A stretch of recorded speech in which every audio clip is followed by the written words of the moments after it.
Olá, boa noite. Seja bem-vindo ao canal Uivo da Meia-Noite. Hoje vou contar o relato de um ouvinte que preferiu não se identificar, mas me autorizou a compartilhar essa história aqui no canal. Para manter sua privacidade, vou chamá-lo de João, e ele afirma que tudo que vai ser contado aqui aconteceu com ele e sua família no interior da Bahia, numa região isolada do município de São Desidério, em abril de 2008. Prepare-se, porque essa história envolve algo antigo, sombrio, e que parece ainda não ter terminado. Meu nome, pelo menos aqui, pode ser João. Eu nasci e cresci no interior da Bahia, numa pequena comunidade rural chamada de Alagadiço Seco, que pertence ao município de São Desidério. Naquela época, nossa vida era simples. Criávamos algumas cabeças de gado, plantávamos feijão e milho no verão, e à noite o que nos fazia companhia era o som dos grilos, dos sapos, vez ou outra, de algum bicho mais estranho que gritava lá do mato. Eu morava com meus pais, meu irmão mais novo e meu avô, o seu Inácio, que todos ali chamavam de Velho Inácio. Ele era um homem reservado, daqueles que não sorriem com facilidade. Mas era respeitado, e até um pouco temido por alguns. Contavam que, quando mais jovem, ele havia se metido com gente perigosa, que andava por caminhos de magia e feitiçaria. Mas isso, claro, eram só histórias que o povo inventa, não é? Pelo menos era o que eu pensava, até aquela noite. Tudo começou uns 15 dias depois da Sexta-feira da Paixão. A quaresma já tinha passado, e a vida estava voltando ao normal. Meu pai tinha ido buscar os arames na cidade, e eu fiquei com meu irmão e o Velho Inácio cuidando das criações. Naquela tarde, ele parecia mais calado que o normal. Ficava olhando pro céu, coçando a barba branca e resmungando baixo. Foi então que, por volta das 6 da tarde, ele me chamou num canto do curral. João, amanhã cedo você vai comigo até a cruz do Capinzal. Essa cruz era uma estaca velha de madeira, fincada na beira do mato, a uns 2 quilômetros da nossa casa. Diziam que o Velho Inácio a colocou ali depois que encontrou um bezerro estraçalhado naquele local, muitos anos antes. Ele nunca explicou o motivo, só dizia que ali era lugar de coisa ruim. Naquela noite, o tempo virou. Um vento gelado começou a soprar do sul e uma neblina fina se espalhou pelos pastos. O cheiro de terra molhada ficou forte, como se fosse chover, mas o céu estava limpo.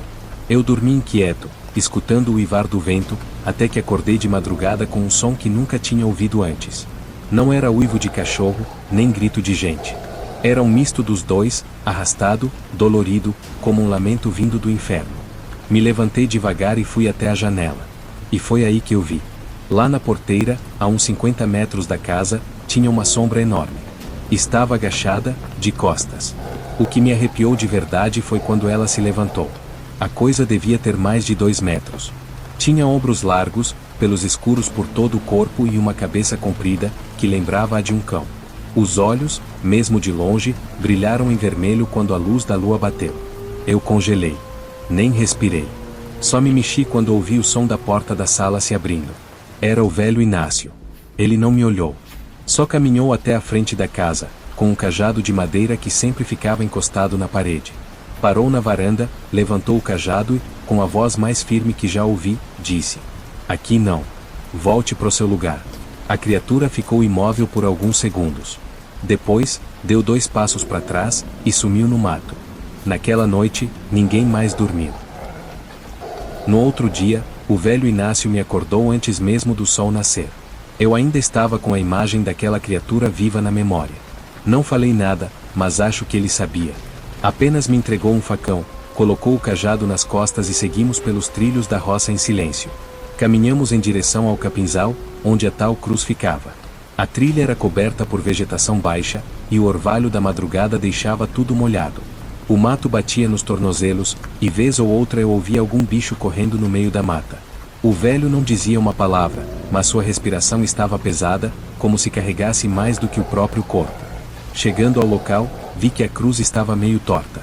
Era uma estaca simples, de madeira escura, toda marcada por símbolos riscados com alguma faca ou ferrão de ferro. Eu nunca tinha reparado nos desenhos antes. Pareciam letras embaralhadas, talvez coisa de religião antiga. Inácio se ajoelhou, colocou as mãos na terra e começou a rezar baixo. Era uma reza que eu não reconhecia. Não era como as que minha mãe fazia nas noites de domingo. Era mais antiga, mais crua. As palavras pareciam vir de dentro da terra. Foi então que ouvi o primeiro estalo no mato. Meu corpo congelou de novo. Um segundo estalo, mais próximo. E um cheiro ruim começou a se espalhar. Cheiro de carne podre, misturado com sangue seco.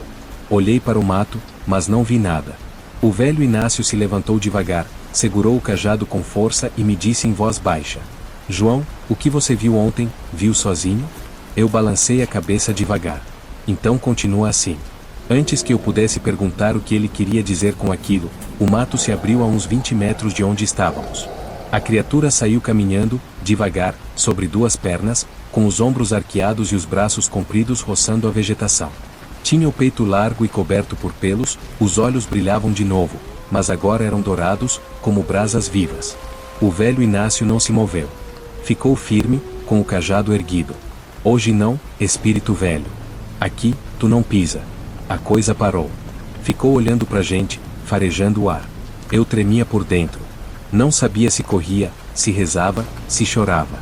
Foi então que o velho tirou do bolso uma pequena pedra preta. Era redonda, do tamanho de uma noz.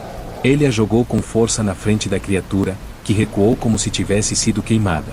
Ela soltou um urro que fez os passarinhos voarem do mato, e num piscar de olhos desapareceu por entre as árvores. O silêncio que ficou depois foi pior que o urro. Voltamos para casa sem trocar palavra. Quando chegamos, minha mãe estava pálida, segurando um terço.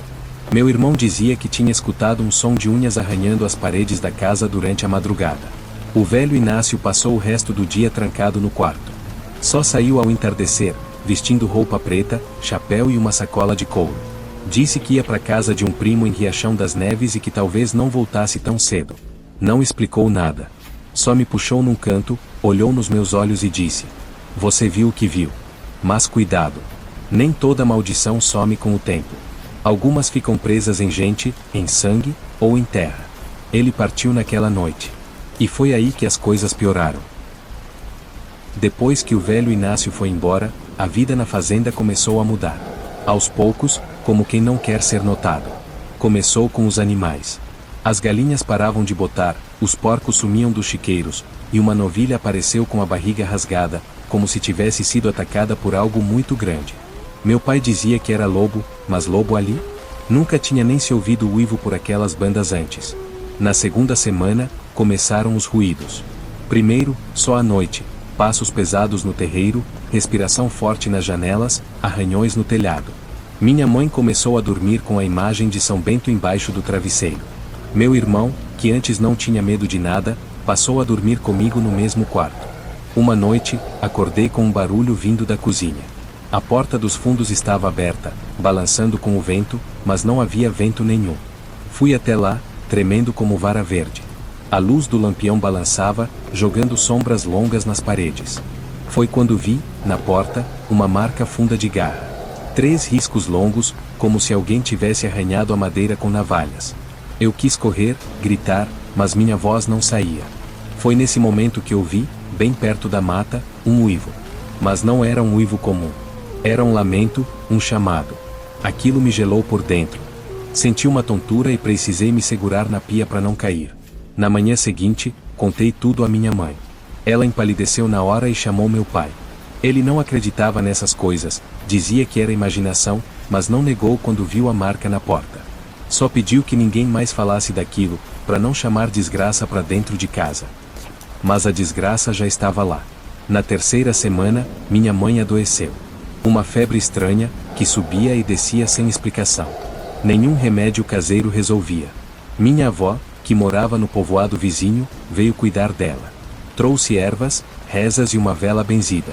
No terceiro dia da febre, ela olhou para mim e disse: Isso aqui não é doença de corpo, é doença de alma. Tem coisa ruim rondando essa casa. Foi então que me lembrei da cruz. Daquela madeira cravada no meio do capinzal. Da pedra preta.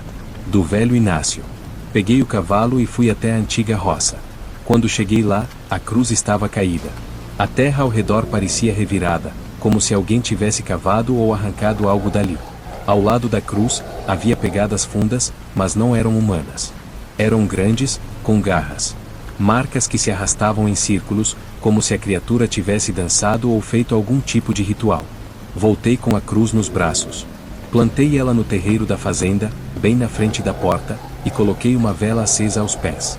Naquela noite, Dormimos todos juntos, na sala, com as portas trancadas. Foi a pior noite da minha vida. A criatura veio. Ouvi os passos. Primeiro longe, depois cada vez mais perto.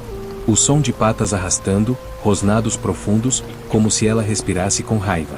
Quando chegou perto da cruz, soltou um uivo tão alto que as janelas vibraram. A vela apagou com um estalo, e um silêncio mortal caiu sobre a casa. Eu olhei pela fresta da porta e vi a coisa parada ali, do outro lado. Olhos brilhando em vermelho agora, a pele esticada sobre músculos grotescos, os dentes pontudos para fora. E ela chorava. Um som estranho, como um lamento. Como se estivesse sofrendo. Como se carregasse uma dor profunda. A criatura se aproximou da cruz, abaixou a cabeça e encostou a testa na madeira. Ficou ali por um tempo. Depois, levantou e olhou na minha direção. Nossos olhos se encontraram. E eu juro, vi tristeza. Não raiva. Não fome. Mas dor. Então ela se virou e correu para o mato, sumindo entre as árvores como fumaça. Na manhã seguinte, minha mãe acordou sem febre. A vela ainda estava apagada, mas a cruz permanecia firme. Poucos dias depois, recebemos uma carta. Era do velho Inácio. Escrita à mão, com uma letra firme. Dizia apenas: o que era meu, cumpri. O que era seu, começou. A cruz protege, mas só se a fé for firme. Nunca deixe ela cair. Nunca. Nunca mais vimos a criatura. Mas toda sexta-feira à noite, às 3 da madrugada, coloco uma vela acesa na base da cruz. E fico na varanda, escutando. Porque às vezes, bem ao longe, o uivo volta. Fraco. Dolorido. Mas ainda está lá. E eu nunca esqueci o que o velho disse: nem toda maldição some. Algumas ficam presas em sangue. Se você tem um relato como este, compartilhe nos comentários ou envie para o canal. Boa noite, e cuidado com as trilhas de terra no interior da Bahia. Nem tudo que vive no mato é bicho comum.